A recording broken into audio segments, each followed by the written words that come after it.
Hey everybody, welcome back to Solid Performance Solutions. Chris McCabe flying solo today from e-commerce Chris.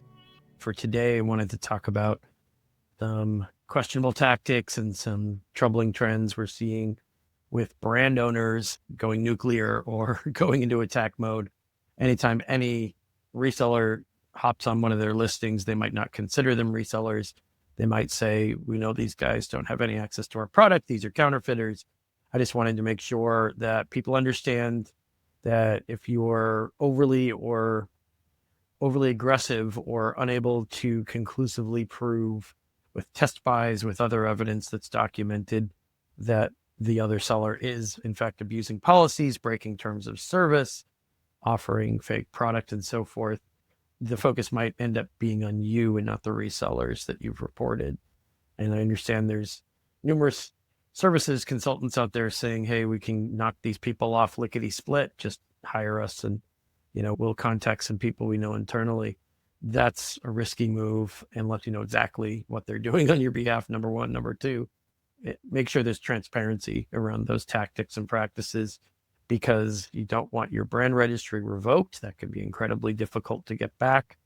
And also you don't just want to be caught red-handed violating the code of conduct simply because you think somebody is offering a lesser product than what you're selling.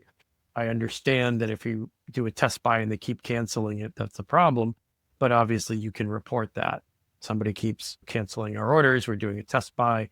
We're trying to verify the legitimacy of their supply chain and also the product itself and make sure, even if it's not a counterfeit version of our product, that it's matching the detail page. These are terms and approaches that will resonate with policy enforcement teams, with anyone at Amazon interested in protecting detail page integrity. It has to be framed a certain way. I see a lot of brands kind of stumbling through it in a rather clumsy manner, in a risky manner as well, by making allegations of counterfeit or just making other unsubstantiated IP claims. Typically, they are not working through with any professional guidance or advice from an intellectual property attorney. It might just be a general practice attorney, or it might be no attorney and they're just doing it on their own. There's very little discussion within the Amazon community or within this space, seller space, marketplace sellers, about consequences. There's lots of recommendations for aggressive tactics, for reporting things via email, sometimes directly to executives, sometimes through Seller Central, but you can get your brand registry revoked. We, as suspension and reinstatement specialists, have dealt with numerous brands who were kind of over-reporting and under-delivering on the kinds of content and evidence Amazon wanted. Some of the causes being that they didn't recognize the reseller. They were tired of swatting at the flies.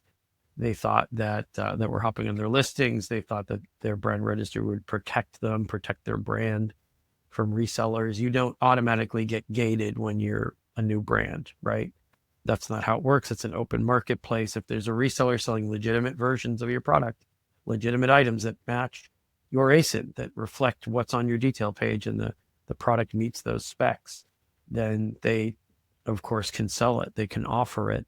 You can't have private pricing wars with them, contact them, cease and desist style, saying you're not supposed to sell on Amazon, sell our product on Amazon. You don't have our permission. It's not about permission. Amazon might ask them for a letter of authorization. That is true. Amazon does that more and more and more now, but it doesn't mean you can report them for counterfeit simply because they're not authorized to sell your product on Amazon. There's tons of confusion around this. I think it's just wishful thinking on the one side, and on the other side, it's just services who want to collect a little cash for their strategy, their tactics, who are kind of pitching their wares in as many forums as they can find. But again, as it has been with other types of policy violations, not intellectual property related and not abuse reporting related, things like review manipulation, the emphasis is always on sales and less discussion around, is this compliant with policies? Or I guess I've seen more people addressing this directly instead of skirting the whole issue, saying, okay, you probably want to know, is this TOS compliant? Yes, it is. Here's our explanation for why. The explanation never holds water. I mean, I see all these third-party service sites all the time There are legitimate brand protection methods. There are legitimate brand protection services out there. There are legitimate ways of reporting abuse. The notion of successful back channel, there are ways of emailing different people at Amazon to show them different types of abuse, whether it's IP related or counterfeit or otherwise. But you don't want to be caught reporting abuse in the wrong way, to the wrong team, to the wrong people, and exposing your flank for not doing your homework and not doing your due diligence on, have you reported somebody for something that you cannot document, is a violation of the law or a violation of the terms of service. There's been all kinds of tricks and tactics people have used.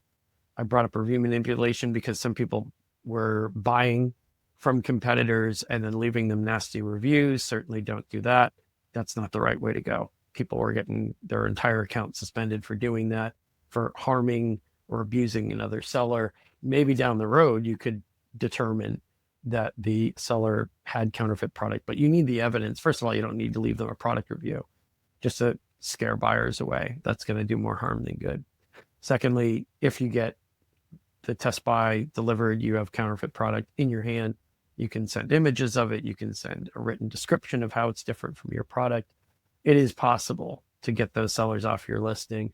Will some other sellers jump onto your listing if there's some success rate and some sales there and undercut you on price? Yes, of course they will. But understand that you can't petition that easily for gating. Gating is sort of this, mystical creature that used to exist for brand owners who repeatedly had to file IP claims against counterfeiters who repeatedly had problems with the same handful of sellers. That notion's kind of gone away. They don't want to talk about gating anymore. If you're going to go to Amazon legal, you want to have that track record of positive counterfeit reporting with evidence, with examples in hand, in order to get anywhere near having this concept of whitelisting in place. Whitelisting meaning, essentially people can't hop onto your listing whenever they feel like it. You kind of have to get some of those seller accounts blocked. The best strategy I see is getting some of them removed from the platform for repeat abuses, which makes your listing less enticing. I mean, who's going to come back with a different account and sell the product that they say is the same as yours the next day, the next week, the next month, if they already tried it a couple of times and they already had a couple of their accounts blocked? When their accounts are blocked for things like that, they're probably not getting their inventory back. They're probably not getting their money back. This is what has incensed and enraged so many China-based sellers over the years, right? Their biggest problem wasn't the account itself, because they were just out there opening new ones. They were losing their money and they were losing their inventory. That's what really got under their skin over the years. So just employ some strategies and don't just kind of fall for a sales pitch from this or that person you meet at an event or wherever you come across them, maybe on YouTube or different online ad, because they rarely talk about consequences. What I've seen is lots of either overpromising and under-delivering, where the hit rate is a lot lower than what's promised, but that's of course been common throughout the account suspension and reinstatement world almost, the last 6-7 years.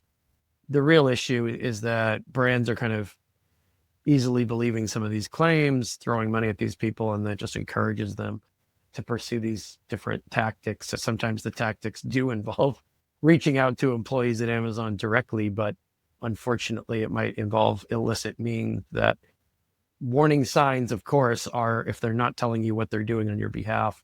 That's where you realize you could be risking your whole account, your whole business, just entrusting that one person or that one service. I don't know why you would do that.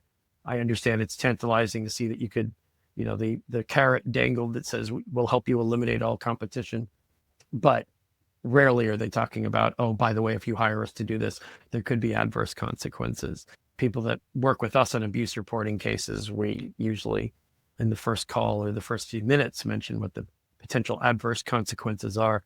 And we're working with a lot of brand owners that don't necessarily have a choice because they're being attacked so viciously and over a period of time. But again, there's a right way to do this and sort of a seasoned veteran, careful, deliberate way of doing this.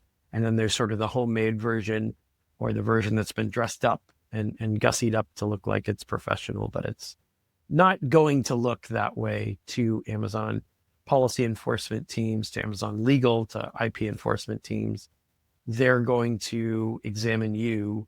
They should be at least examining you as much as they are the party that you're reporting, because if you've got some skeletons in your closet and you're focused less on that and cleaning up your account health or any listing issues or any unregistered trademarks and so forth on your side, you're focused more on the resellers that hop on and off listings, then again, you're leaving your flank exposed. Amazon has shown countless times and countless past escalations that brand owners who submit abuse claims can be punished themselves if they don't have their house in order and if they're just trusting unrealistic claims they hear and services they hire. So also, of course, just to conclude this week's episode with an obvious note, obviously Amazon doesn't want to waste time with extra administrative tasks that they shouldn't have to spend time on, like chasing down, helping you attack another seller just because you don't want other sellers getting in your way and mucking up your revenue projections or forecasts. They need it to be substantial and legitimate. If they think that they're being sent on a wild goose chase because, you've had it with resellers on the platform, I mean, unless you're on track to get your brand gated and you've been told that by higher ups at Amazon legal or other higher ups at Amazon that you've maybe met in person at events or otherwise, you're just kind of wasting their time with some of these extra claims that they have to shoot down. So questions on that, of course, let us know. Anyone who needs a referral to a legit IP attorney and not just kind of a, general kind of copy and paste AI style paralegal law firm that we typically see in the Amazon space, let us know. We're happy to give you referrals and get you the right direction. Thanks, and talk to you next time.